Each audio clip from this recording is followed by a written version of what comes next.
प्रधानमंत्री मोदी का जो लोकसभा में भाषण है और जो राज्यसभा में अपनी छाती कूट कूट के बताया जा रहा है कि भाई एक अकेला सब पे भारी करके करके ना, मतलब ये एक व्यक्ति के अहंकार की पराकाष्ठा है। जब कुछ नहीं है कहने को, बताने को, हिम्मत नहीं है सच बात बताने की, सवालों के जवाब देने से जब प्रधानमंत्री बच रहे हैं, तब ये छाती कूटने का ही आता है। जो छाती कूटो और मिलकर सारे के सारे कूटो, वो छाती कूट रहे हैं, बाकी जो हाथ पीट रहे हैं, यही काम रह गया उनका, दूसरा तो काम है ही नहीं।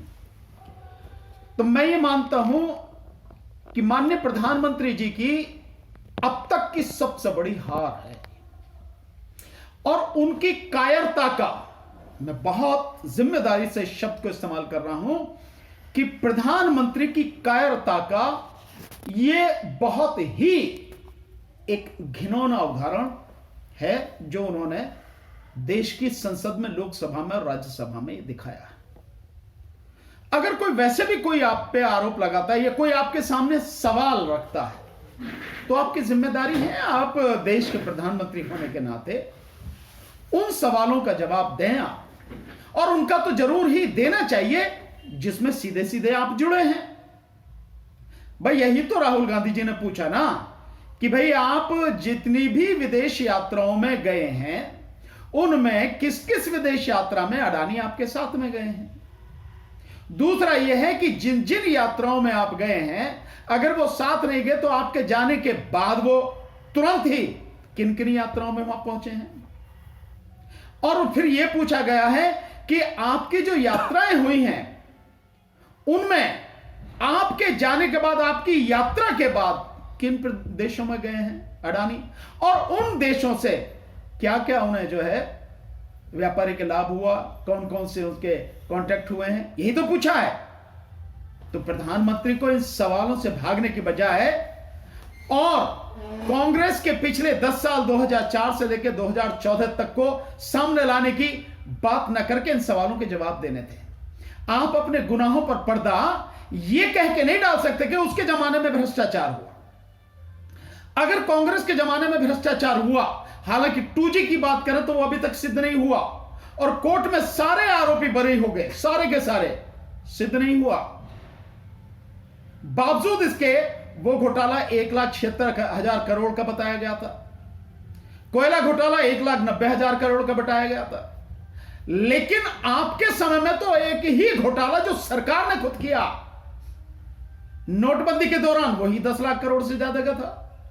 कांग्रेस ने बार बार यह बात कही, आज तक तुम उसका जवाब नहीं दे सके। दूसरा, यह तो उन सारे ही घोटालों का बाप निकला जो अडानी ने किया है, और यह मैं नहीं कह रहा, वो कह रहा है, उसका जवाब दो हिंडनबर्ग रिसर्च का उसका जवाब है। वो कह रहा है कि 17,80,000 करोड़ का घोटाला है, शायद दुनिया भर के घोटालों का सबसे बड़ा, सबसे भारी घोटाला होगा। तो प्रधानमंत्री को वो जो सवाल पूछे गए हैं उनका जवाब देना चाहिए, ना कि अपनी कायरता को दिखाना चाहिए। दूसरा, ये न केवल संसद का अपमान प्रधानमंत्री ने किया है, बल्कि इसके साथ साथ इस देश की जनता का भी अपमान प्रधानमंत्री ने किया है। और उस प्रधानमंत्री को तो इन सवालों के जवाब देने ही चाहिए, जनता के सामने बिल्कुल साफ शुद्ध होना ही चाहिए। जो प्रधानमंत्री संसद में घुसने से पहले उसकी सीढ़ियों को चूमता, उस पर सर झुकाता, उसे तो होना ही चाहिए, उसे तो संसद का मान रखना ही चाहिए। लेकिन संसद का भी अपमान किया गया और यह भी पहली बार ही देखा गया है, टेक्निकल आधार इसको बताया जा रहा है कि दूसरे दिन माननीय राहुल गांधी जी के उन तमाम सवालों को पार्लियामेंट, लोकसभा की प्रोसीडिंग से स्पंज कर दिया गया जो सवाल उन्होंने पूछे। आप कह सकते हैं टेक्निकली कि भाई जब वो है ही नहीं लोकसभा की कार्रवाई में तो उसका जवाब क्या देना, लेकिन ये एक रास्ता जो मैं कह सकता हूं बिल्कुल पूरी तरह से गैर संवैधानिक रास्ता अपनाया गया है और ये लोकतांत्रिक परंपराओं के बिल्कुल विपरीत है। अन्यथा प्रधानमंत्री को जो 56 इंच का सीना है, क्या मुझे लगता है वो 56 मिलीमीटर, हालांकि 56 मिलीमीटर तो मैं उसी समय कहता था जिस समय CNRC का आंदोलन चल रहा था कि उतना भी नहीं रहा। प्रधानमंत्री को अपने 56 इंच सीने का मान रखते हुए सीना तान कर जवाब देना था ना। 1.5 घंटे अपनी के मैंने ये किया, मैंने ये किया, मैंने ये किया, मैंने ये किया, मैंने ये किया। साथ में भी तो बताओ, उन्हें भी तो बताओ कि मैंने वादा किया था 2 करोड़ रोजगार प्रतिवर्ष देने का, लेकिन मैंने नहीं दिया। और बताऊं कि मैं कितना बेशरम हूं कि अभी भी सीना तान के कह रहा हूं कि 8 साल में मैंने 7,22,000 रोजगार दिए। बताओ ना उसको, बताओ ना। आपकी 100 स्मार्ट सिटी की बात करी थी, नहीं दिए। किसानों की आय 2022 तक दुगनी करने की बात थी, नहीं की। सबको पक्का कर देने की बात थी, नहीं किया। ये सारी चीजें तो बड़ा दुर्भाग्यपूर्ण है। और मैं समझता हूं न केवल प्रधानमंत्री की कायरता बल्कि प्रधानमंत्री का डर भी साफ नजर आ रहा था उनके उस भाषण में। लेकिन कहा जा रहा है कि सर मोदी का जो भरोसा है वो अखबार या टीवी से पैदा नहीं हुआ है सर। मोदी का जो भरोसा है वो खुद से पैदा हुआ है, जीवन खपा दिया है इसको करने में, तो भरोसा जताने में। जो मीडिया को गुलाम बनाया है, अपने यार पूंजीपतियों के माध्यम से खरीद के अपनी जेब में रख लिया है, उन पे 24 घंटे जो चलता है, और जहां भी देखो, जिस जगह भी देखो मोदी का फोटो, जहां देखो मोदी का फोटो। आप देखिए, उस चीज पर भी मोदी का फोटो है जो 5 किलो अनाज दिया जाता है, वो थैला, उस पर भी मोदी का फोटो। किसी भी पेट्रोल पंप पे चले जाओ, हर जगह मोदी का फोटो। और 4 करोड़ रुपए प्रतिदिन जो खर्च किए जाते हैं अपने प्रचार पर, काहे को खर्च किए जाते हैं? अगर मीडिया ने नहीं चमकाया तो, मीडिया ने नहीं बनाया तो, अगर हिम्मत है तो पब्लिक के उन सवालों का जवाब दो।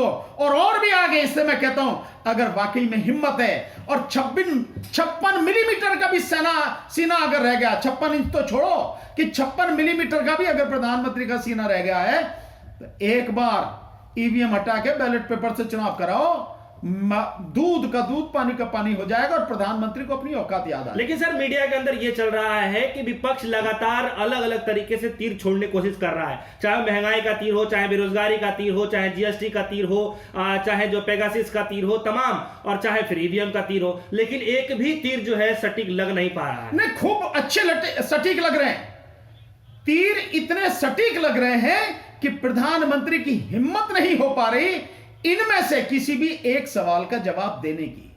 जनता से जुड़े हुए जितने भी मुद्दे हैं और उनसे जुड़े हुए जितने भी सवाल हैं, देश के वर्तमान प्रधानमंत्री की हिम्मत ही नहीं है कि एक भी सवाल का जवाब दे दें। इसलिए उनसे बचते हुए उन सवालों का जिक्र ही नहीं कर रहे। सर राज्यसभा में बोले इतने देर तक, उसके बाद लोकसभा में इतने देर तक बोले, और आप कह रहे हैं कि सवालों के जवाब नहीं है। बोलना कोई बड़ी बात नहीं है, बोलने से आपके जो गुनाह हैं वो छुप नहीं जाएंगे, बोलने से जनता के जो सवाल हैं वो छुप नहीं जाएंगे, वो बंद नहीं हो जाएंगे।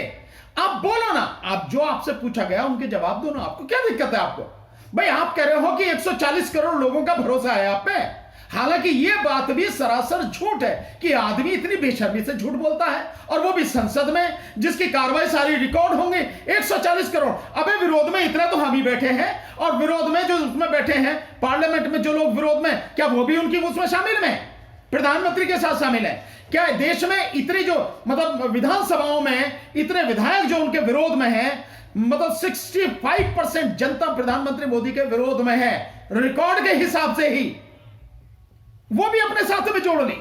बड़ा अजीब समासा है साहब, मतलब इतनी बेशर्मी मैंने आज तक किसी की नहीं दी। हाँ, ये कहते कि भाई मेरे साथ करोड़ों लोग हैं तो समझ में आती, ये कहते कि मेरे साथ में 20 करोड़ लोग हैं, 30 करोड़ लोग हैं, 40 करोड़ लोग हैं, समझ में आती। 140 करोड़ सब तुमने अपने बट्टे खाते में रख लिया।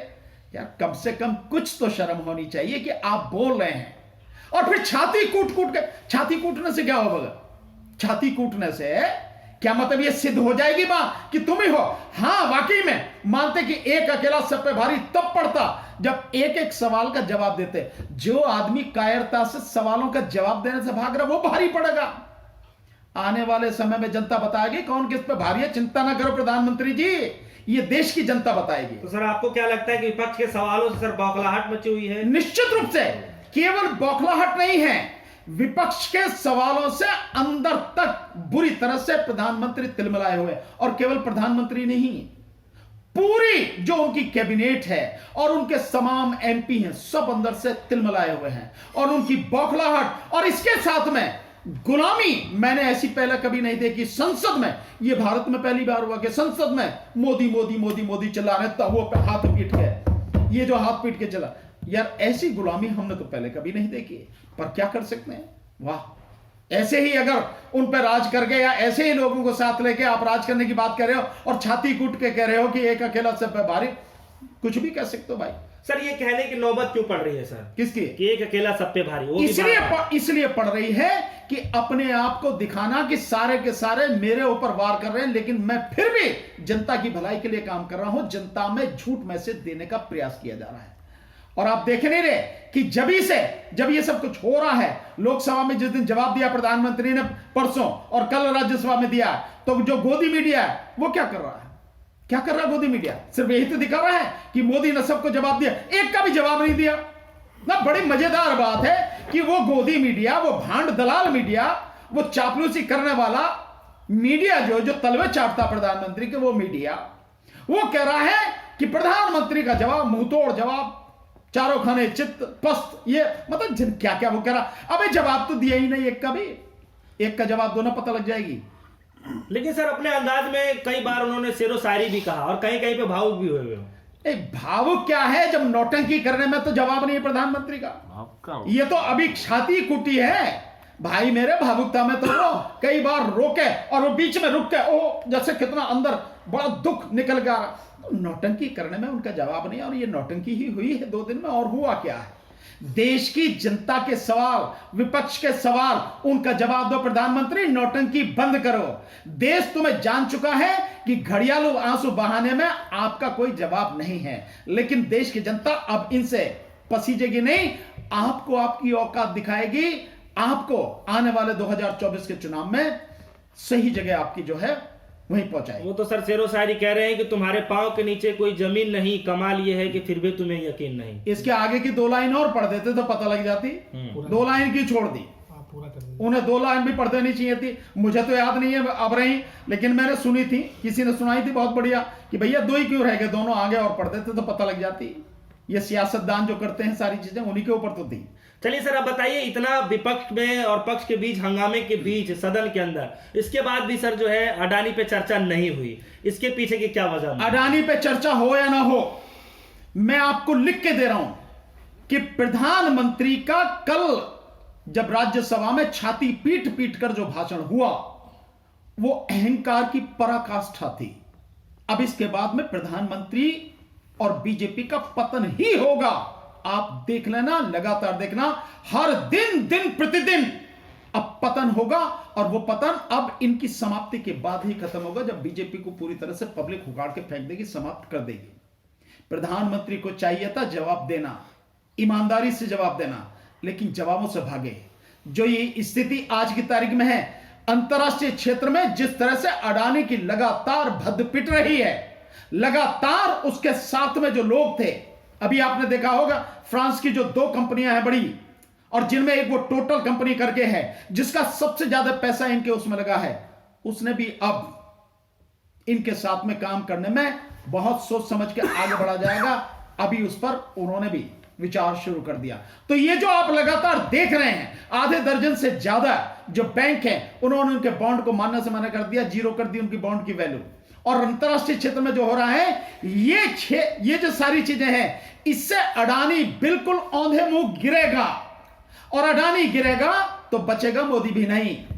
मोदी और अडानी एक ही बात है, मोदी अडानी अंबानी, तो बचेगा इनमें से कोई नहीं। ये सारे के सारे डूबेंगे, बिल्कुल डूबेंगे। अडानी डूबेगा तो मोदी का डूबना निश्चित है, और मोदी का डूबना निश्चित है तो बीजेपी का डूबना भी निश्चित है, होना ही है ये सारा सब कुछ। जेपीसी की मांग बहुत जायज मांग है, और जेपीसी इसीलिए नहीं बना रहे प्रधानमंत्री, क्योंकि उन्हें मालूम है कि जिस दिन जेपीसी बना दी, उसी दिन बीजेपी सत्ता यानी मोदी सत्ता के अंतिम संस्कार पर मोहर लग जाएगी। यह है जेपीसी का मतलब। जेपीसी का मतलब क्या है मैं बता देता हूं आधा मिनट में यहीं पे। जेपीसी का मतलब अंग्रेजी में ज्वाइंट पार्लियामेंट्री कमेटी, यानी कि संयुक्त संसदीय समिति। उसमें लगभग सभी पार्टियों के जो सांसद हैं उनकी वो कमेटी होती है, और जो पार्लियामेंट की कमेटियां हैं उनके विषय में एक चीज जान ले, पब्लिक को मालूम नहीं है क्या है जेपीसी क्या है। जेपीसी कितनी पावरफुल है उसके मुकाबले कोई भी पावरफुल नहीं है। अगर सुप्रीम कोर्ट के जज के अध्यक्षता में भी आप कोई कमेटी बनाते हो वो भी इतनी पावरफुल नहीं है जितनी पावरफुल जेपीसी है। जेपीसी में कोई भी सांसद, बेशक उसकी पार्टी की विचारधारा कुछ भी हो, उसका लाइन ऑफ एक्शन कुछ भी हो, लेकिन वहां वो अपनी बुद्धि से, अपनी समझ से जो ठीक समझता है वो कह सकता है, एविडेंस दे सकता है। और जेपीसी को इतनी पावर है कि किसी भी व्यक्ति को, किसी भी टेक्निकल व्यक्ति को, साइंटिफिक व्यक्ति को, जिसको चाहे जहां से चाहे जेपीसी बुला सकती है। और अगर कोई व्यक्ति आने से मना करता है तो उसको पावर है, जेपीसी को पावर है कि उस व्यक्ति के खिलाफ कानूनी वो कार्रवाई करे। जेपीसी इतनी पावरफुल। दूसरा, जो भी सांसद किसी भी पार्टी का हो, उसकी पार्टी की लाइन विचारधारा कुछ भी हो, पर जो उसने जेपीसी में कहा है या पार्लियामेंट की किसी भी कमेटी में वो कहता है, उस पर कोई भी पार्टी उसके खिलाफ एक्शन नहीं ले सकती, किसी भी हालत में एक्शन नहीं ले सकती। इसलिए ये पार्लियामेंट्री कमेटी जो होती है बहुत पावरफुल है। और ज्वाइंट पार्लियामेंट्री कमेटी की तो पावर का और छोर ही नहीं है। इसलिए जेपीसी नहीं बुलाई जा रही, क्योंकि पीछे 3 सरकारें भी जेपीसी जब बनाई उसके बाद वो सरकारें चली गई। लेकिन मेरा मानना यह है, और विपक्ष के साथ साथ हम भी, हमारी भी राष्ट्रीय जनहित संघर्ष पार्टी और पार्टी का राष्ट्रीय अध्यक्ष होने के नाते मैं भानु प्रताप सिंह, हम भी प्रधानमंत्री से जेपीसी बनाने की मांग करते हैं। जेपीसी बनाई जाए ताकि दूध का दूध पानी का पानी हो जाए। प्रधानमंत्री क्यों अपने सर पर यह बोझ लेना चाहते हैं? होने देना, दूध का दूध पानी का पानी हो जाएगा। जो अगर प्रधानमंत्री बेगुनाह है तो उन्हें डर किस बात का? जो गुनहगार होगा सामने आ जाएगा सब कुछ। इसलिए हम भी विपक्ष के साथ ये मांग करते हैं और विपक्ष को ये मांग छोड़नी नहीं चाहिए। इसके लिए जेपीसी के लिए लगातार उससे संघर्ष करना चाहिए, चाहे पार्लियामेंट के बाहर करें या कैसे भी करें, कुछ भी करें, करना चाहिए। क्या लगता है सर कि कमेटी बन पाएगी? संघर्ष करना चाहिए। मैं जानता हूं कि प्रधानमंत्री नहीं बनाएंगे, पर फिर भी अपनी आवाज लगातार उठाओ, अंतिम क्षण तक उतारते रहना चाहिए विपक्ष को। यह बात जेपीसी की बहुत जरूरी है। सदन के अंदर तो सर विपक्ष लगातार इस बात को मांग कर रहा है। सवाल बिल्कुल बहुत सही है उनकी मांग, और करना चाहिए। और नहीं तो सदन का बायकॉट करना चाहिए और अध्यक्ष से इस बात की मांग करनी चाहिए कि उनकी बात मानी जाए। और उसके लिए अगर उसके पार्लियामेंट के जो कंपाउंड में, संसद का जो अंदरूनी सदन है उसके बाहर भी अगर उन्हें धरना देना, जैसे वो दे रहे थे, लगातार धरना दें, प्रदर्शन करें। जेपीसी बननी ही चाहिए, तभी पता लगेगी। अगर जेपीसी नहीं बनती है तो सुप्रीम कोर्ट क्या कर सकती है? नहीं, सुप्रीम कोर्ट तो बहुत कुछ कर सकती है अगर करने पे आवे तो। दिख नहीं रहा सब कुछ भाई, इतना सब कुछ हो रहा है। 17,80,000 करोड़ का घोटाला है, क्यों नहीं कर सकते? सुमोटो एक्शन लेके कुछ भी कर सकती है सुप्रीम कोर्ट। बताओ तो सही, कम से कम जनहित में तो कर ही सकती है। जो 46 लाख जो लोग हैं, जो अडानी के शेयर्स जिन्होंने खरीदे हैं, जो उसमें पार्टनर हैं, कम से कम शेयर होल्डर हैं, कम से कम उनके विषय में सोच के तो जवाब मांग ही सकती है। कैसे हो रहा भाई ये? और केवल यही नहीं, देश की इज्जत दांव पे है कि देश के, भारत के शेयर मार्केट में कितना बड़ा घोटाला होता है। पूछ सकती है सेबी से कि तुम क्या कर रहे हो, पूछ सकती है ईडी से कि तुम क्या कर रहे हो। सुप्रीम कोर्ट से जवाब मांगा है। बिल्कुल, ये सारी चीजें हो सकती हैं, तो होना चाहिए। अगर नहीं हुआ है तो करने में क्या दिक्कत है? प्रधानमंत्री मोदी जी इतने गुस्से में क्यों है? गुस्से में क्यों है? व्यक्ति जब बिल्कुल जो है ना, तीर बिल्कुल सीधा लगता है, सीने पे जाके लगता है ना, और जब आदमी को अपने पाप दिखाई देते हैं तो दर्द होता है, बौखलाहट होती है। ये वही दर्द और वही बौखलाहट, दर्द से भी कहीं ज्यादा वो बौखलाहट कि भाई चोरी पकड़ी गई। वो कहते थे ना चौकीदार चोर है, अब तो चोर क्या डकैतों में शामिल है भाई।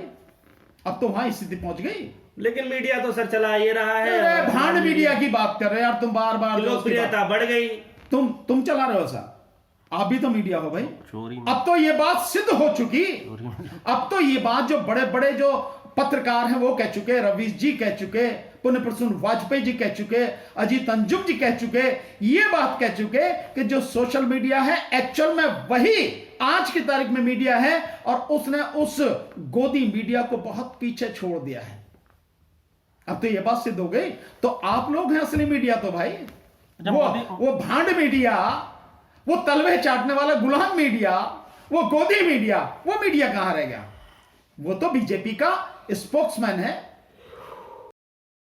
क्या लगता है कि सर मोदी जिस तरीके से भाषण दे रहे हैं, अडानी का मुद्दा घुमाने की कोशिश हो रही है? नहीं, निश्चित रूप से उस मुद्दे से बिल्कुल बचने की कोशिश हो रही है कि किसी भी तरह से उस पर जाए नहीं। लेकिन ये भैया वो स्थिति है कि कबूतर के आंख मीच के बैठ जाने से ये नहीं है कि बिल्ली उसे बख्श देगी, नहीं बख्शेगी।